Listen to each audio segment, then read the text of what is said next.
the love he has for you. And listen, sometimes we look at the weight as, God, what you don't love me like you love them? Why? They came 2 point seconds out the world and they got a husband. How?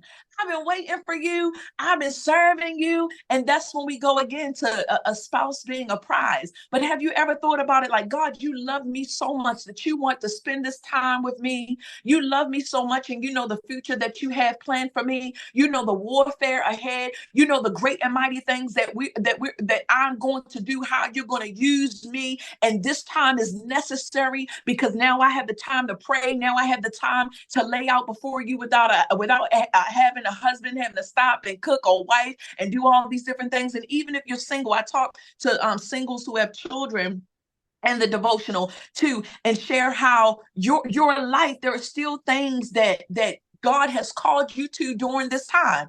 And most times what God does is he uses our experiences and births a ministry. There are so many others that God still has for you to speak into and to pour into. And as singles, you can't limit yourself. Like I said, I was single ministering to married people. People think, oh, I can do this now that I'm married. Oh, a lot of information that we're getting is from a man who was now single.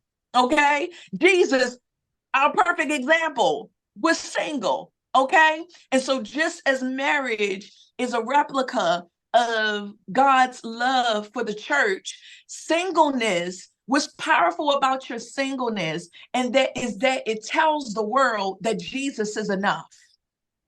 Your singleness tells the world, who says that they can't live without this, and you can't live without a man, and think like a man, do like all these other things. You're telling your life is indirectly and directly in their face, saying Jesus is sufficient enough. He's sufficient enough. He's satisfying. Hey, say he satisfies my soul. And the love that you see today, hallelujah, is not stemming from being married and having the children. It's because of what God did with me in my time of singleness. How I got to experience his power, how I got to experience his love, how I got to experience just satisfaction, total satisfaction on every level there is, being totally satisfied. But during that time, when he told me that, when I met my husband after that,